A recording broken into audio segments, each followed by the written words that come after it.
Hello guys. आज मैं फिर से आ गया हूँ आपको ये सिखाने कि इंग्लिश का न्यूज़पेपर कैसे पढ़ते हैं। तो चलिए वीडियो को शुरू करते हैं।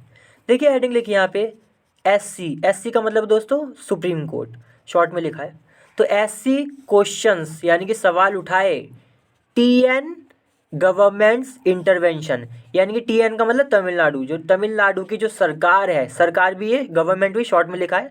तो तमिलनाडु की जो सरकार है उसने जो इंटरवेंशन किया, इंटरवेंशन का मतलब हस्तक्षेप, किसी चीज़ में घुस जाना खुद, ठीक है।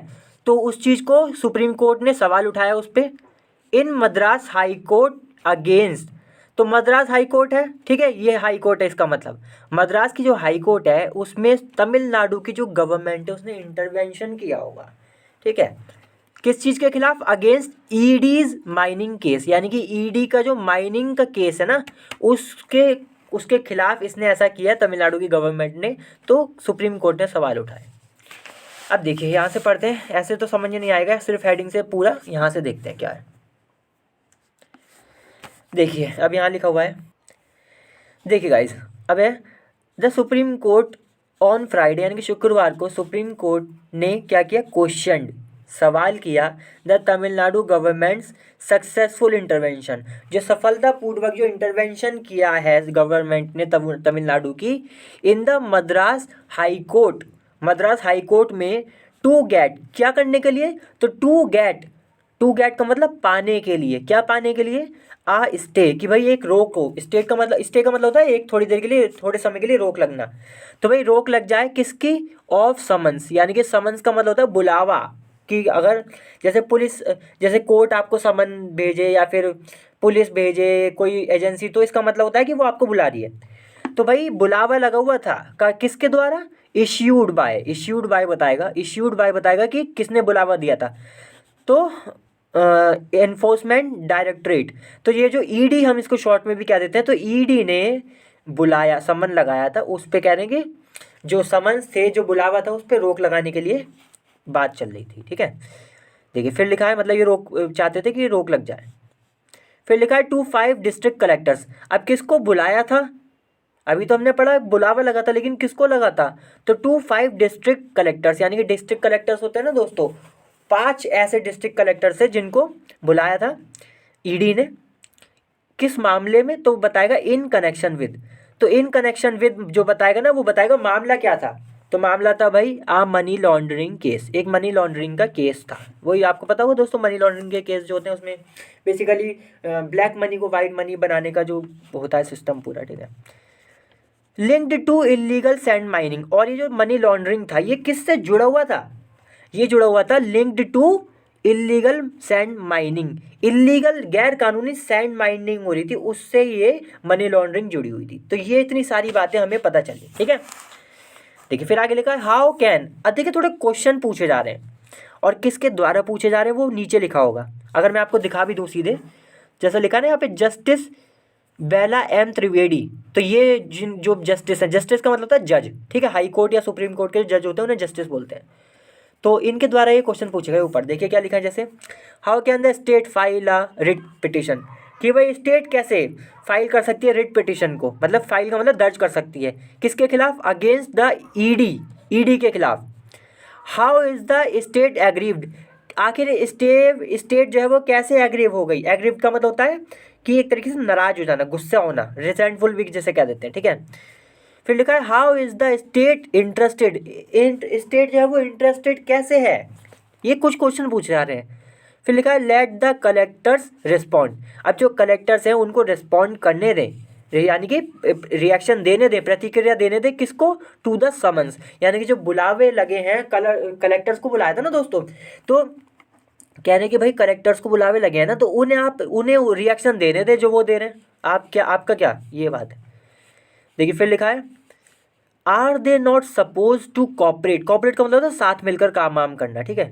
तो are they not suppose to का मतलब दोस्तों काफ़ी आता है, ये बहुत ये जो स्पोकन इंग्लिश होती है उसमें भी इस्तेमाल करा जाता है, लिखने में भी होता है। इसका बेसिकली इसको ना, इसकी कोई ऐसी सीधी सीधी हिंदी करना मुश्किल है। आप ऐसे समझिए कि जैसे लिखा है ना, are they not suppose to cooperate with investigative agencies, यानी कि जो इन्वेस्टिगेशन जो करती हैं एजेंसी, उनके साथ क्या इनके मतलब क्या इनको नहीं होना चाहिए, इनको साथ नहीं देना चाहिए, कुछ सवाल से उठाया जा रहा है, ठीक है, कि are they not suppose to cooperate, कि भाई क्या ऐसी उम्मीद करी जाए कि इनको काम नहीं करना चाहिए एजेंसीज के साथ, ये बोला गया है। अब ये सारे जो सवाल पूछे किसने पूछे, जस्टिस बेला एम त्रिवेदी इनका नाम है, बता दिया था मैंने पहले भी। फिर लिखा है क्विज, क्विज का मतलब भी होता है सवाल करना। द स्टेट, तो ये जो सारे सवाल पूछे किससे पूछे, स्टेट से पूछे, स्टेट का मतलब वही जो गवर्नमेंट है उससे पूछे, तमिलनाडु की। रिप्रेजेंटेड बाय, और ये जो स्टेट है इसको किसने रिप्रेजेंट किया, मतलब कि इसका बेसिकली केस कौन लड़ रहा था, केस इसकी तरफ से कौन आया था, तो आया था एडवोकेट मुकुल रोहतगी। अभी कोई दोस्तों एडवोकेट होगा, ठीक है, तो ये आया था स्टेट की तरफ से। रिप्रेजेंटेड बाय का मतलब यही हो गया कि जब अदालत में जो भी बात चल रही थी तो उसमें जो स्टेट का पक्ष किसने रखा, वो इस एडवोकेट ने रखा। फिर लिखा है मिस्टर रॉथकी, जो मिस्टर रॉथकी है यानी कि ये जो एडवोकेट है जो कि स्टेट की तरफ से आए थे, काउंटर, उन्होंने काउंटर किया। काउंटर का मतलब होता है जवाब देना, तो उन्होंने जवाब दिया दैट की द एक्शंस, जो एक्शंस है जी यानी कि जो कदम है, एक्शंस का मतलब सिंपल समझ लीजिए कदम, तो जो कदम लिए हैं ऑफ द सेंट्रल एजेंसी, यानी कि सेंट्रल एजेंसी ने जो कदम लिए हैं वो क्या करते हैं, वो इन्फ्रिंज किया उन्होंने। इन्फ्रिंज का मतलब होता है उल्लंघन करना, वायलेट करना, ठीक है, कि मतलब जैसे कि आपने किसी कानून का उल्लंघन कर दिया तो उसे हम इन्फ्रिंज कहते हैं, ठीक है। तो भाई कहने की इन्होंने क्या कहा कि भाई एजेंसी जो है उन्होंने जो कदम लिए हैं ना उससे उन्होंने क्या किया है, इन्फ्रिंज्ड ऑन फेडरलिज्म। अब देखिए यहाँ पे इन्फ्रिंज के साथ ऑन भी लगा हुआ है, तो इसका थोड़ा सा मतलब हल्का सा बदल जाता है, वैसे बहुत ज़्यादा नहीं बदलता। बस आप ऐसे समझ लें कि फेडरलिज्म जो है उस थोड़ा वो थोड़ी कम हो गई, और सेपरेशन ऑफ पावर्स जो है, फेडरलिज्म का मतलब क्या होता है, फेडरलिज्म का मतलब होता है कि जैसे कि एक देश में एक से ज़्यादा गवर्नमेंट, एक से ज़्यादा गवर्नमेंट के लेवल है, जैसे कि पीएम होता है हमारे देश में, और फिर स्टेट की बात करें तो सीएम भी होता है, लोकल में भी होते हैं, गांव में होता है, तो कई कई अलग अलग लेवल पे जो गवर्नमेंट होता है ना, ये पूरा सिस्टम ही फेडरलिज्म कहलाता है। तो कह रहे हैं कि फेडरलिज्म को जो है एक तरीके से कमज़ोर किया है, कह सकते हैं, कमज़ोर कह लें या फिर कम किया है। एंड सेपरेशन ऑफ पावर, और सेपरेशन जो बटी हुई है पावर उसको भी, सेपरेशन ऑफ पावर का भी मतलब यही हो गया, फेडरलिज्म ही हो गया, ठीक है। फिर लिखा तमिलनाडु, जो तमिलनाडु है आर्ग्यूड, उसने आर्ग्यू किया यानी कि उसने बहस की, मतलब बोला दैट की एनी इन्वेस्टिगेशन, की कोई भी जांच रिलेटेड टू मनी लॉन्ड्रिंग, जो कि मनी लॉन्ड्रिंग से रिलेटेड है यानी कि उससे जुड़ी हुई है, in relation to predicate offence. दोस्तों प्रेडिकेट ऑफेंस का मतलब समझ ले पहले। प्रेडिकेट ऑफेंस बेसिकली उनको कहते हैं एक तरीके से जिससे जो जो एक छोटा अपराध होता है उससे एक और बड़ा अपराध होता है, जैसे कि टेररिज्म होता है ना, आतंकवाद, ये एक बहुत बड़ा अपराध है, इसमें काफ़ी सारी चीज़ें आ जाती हैं छोटी छोटी, जैसे कि इसमें भी मनी लॉन्ड्रिंग आ जाती है, ठीक है, या फिर मतलब कि हथियार वगैरह देना, ये सब ये छोटे छोटे जो अपराध होते हैं इसमें, इसी के अंदर जो होते हैं ना उसी को हम प्रेडिकेट ऑफेंस कह देते हैं, जिससे एक पूरे बड़े अपराध का वो हो रहा हो, कंपोनेंट होते हैं बेसिकली ये, ठीक है।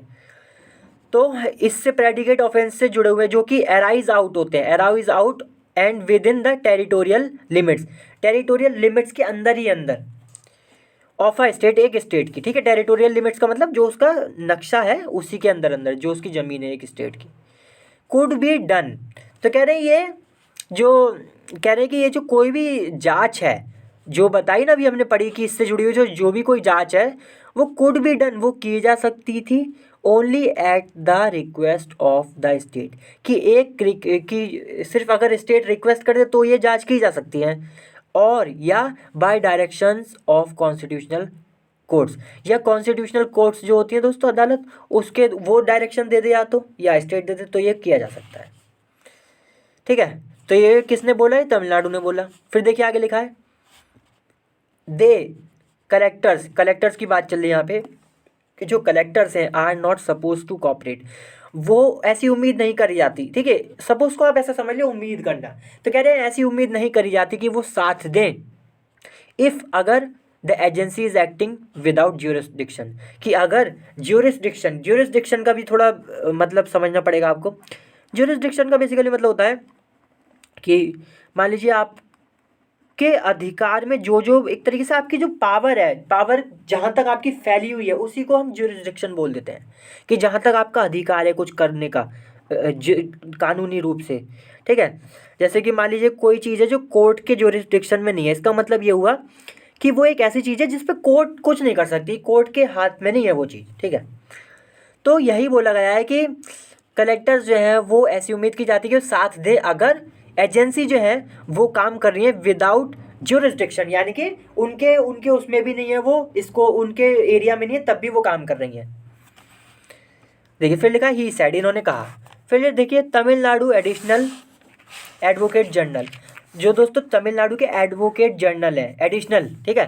एडवोकेट जनरल आप कहेंगे ये क्या होता है, तो सिंपल भाषा में बस ये समझ लीजिए तमिलनाडु की तरफ से जो वकील है उनको ही यहाँ बोला जा रहा है, क्योंकि दोस्तों ऐसा होता है ना, सरकार की तरफ से भी तो वकील होते हैं ना, वही है यहाँ पे। कॉमन लगा है सीनियर एडवोकेट अमित आनंद तिवारी, और एक ये सीनियर एडवोकेट है फॉर द कलेक्टर्स, कलेक्टर्स के लिए आर्ग्यूड। तो ये जो एडवोकेट है इन्होंने क्या किया, कलेक्टर्स के लिए बहस की, दैट की द स्टे ऑर्डर, कि भाई जो स्टे ऑर्डर है यानी कि वो जो रोकने का जो ऑर्डर है ऑफ द हाई कोर्ट का इन नवंबर 2023, नवंबर 2023 में जो था आया था, was also based on separate petitions. वो भी जो था ना वो इसलिए आया था क्योंकि कई सारी सेपरेट पिटिशंस आई थी, पिटिशंस का मतलब याचिकाएं, तो अलग अलग कई सारी पिटिशंस थी उनके आधार पर, ठीक है। और ये पिटिशंस किसने दर्ज की थी, तो फाइल्ड बाय हिज क्लाइंट्स, यानी कि इनके जो क्लाइंट्स थे उन्होंने ये पिटिशंस दर्ज की थी। देखिए फिर लिखा है additional solicitor general SV. Raju. अब जो एडिशनल सॉलिसिटर जनरल है एस.वी. राजू, ये भी दोस्तों क्या है, आप सोचेंगे इतना बड़ा ये क्या चीज़ है एडिशनल सॉलिसिटर जनरल, तो बेसिकली ये भी वकील ही है, ठीक है, जो सरकार की तरफ से होते हैं।